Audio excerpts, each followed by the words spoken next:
दर्यापूर तालुक्यातील ग्राम भामोद येथील एका महिलेने गळफास लावून आत्महत्या केल्याची घटना समोर आलेली आहे।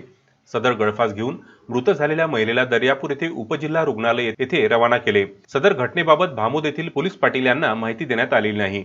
घटनेची माहिती येवदा पोलीस स्टेशनला फोनच्या द्वारे कळवली, मात्र पोलीस प्रशासन हजर नव्हते।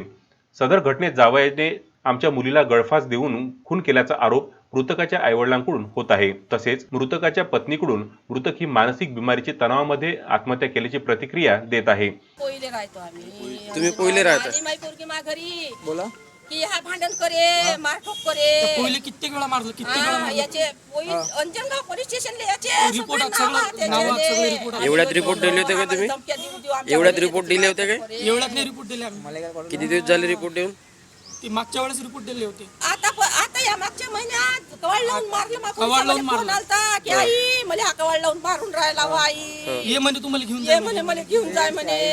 असं म्हणे की इले पहिले मारा आणि मग पाठवा। हो, तू असं म्हणे इले पहिले मारा आणि मग पाठवा। हो, मला महिलेला उपचाराकरिता दर्यापूर येथील खासगी डॉक्टर नागे यांच्याकडे दाखवण्यात आले होते, परंतु डॉक्टर नागे यांनी महिलेला पाहिल्यावर महिला मृत झाल्याचे स्पष्ट केले व उपजिल्हा रुग्णालय दर्यापूर येथे नेण्यास सांगितले।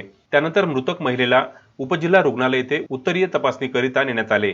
यावेळी मृतकाच्या आईने आरोप करत दर्यापूर पोलीस गाठले, मात्र सदर घटना ही हत्या की आत्महत्या याचा तपास पोलीस प्रशासनाकडे जाणार असून सत्य काय आहे ते पाहणे योग्य ठरते। मृतकाच्या आईने मुलीची हत्या केल्याचा आरोप केला असून या संदर्भात अंजनगाव पोलीस स्टेशनमध्ये वेगवेगळ्या प्रकारचे रिपोर्ट दाखल झालेले आहेत, असे त्यांचे म्हणणे आहे। पोरगी 15 वर्षापासून अंजनगाव पोलीस स्टेशन लिहायचं नाव आहे, याचं लय के मी रिपोर्ट दिले तर ती आमच्या तळतळ मारे, मारायच्या आम्हाला धमक्या मारे, दाखवायच्या. पोराईले मारे। धमक्या दाखवायच्या मारायच्या आणि त्याच्या मारायच्या नादी धमक्या गेली दाखवले तुम्ही म्हणे कारण वडील नाही आहेत ना। हो, वडील नाही बाबा आम्हाला, याले वडील नाही, वडील वारले।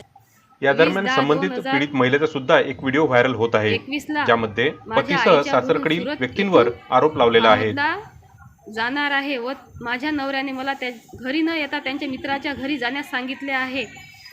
चक्रनारायण विजय चक्रनारायण यांच्या घरी मी जाणार आहे आणि तिथे माझा नवरा मला घ्यायला भामोद येथे घेऊन जाणार आहे। तरी माझ्या जीवाला जर कशाने काही झाले तर माझ्या नवरा व माझा सासू सासरे आणि माझी नणद हे जबाबदार राहतील।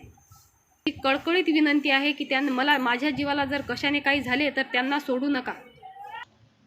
गजानन देशमुख, विदर्भ न्यूज, दर्यापूर।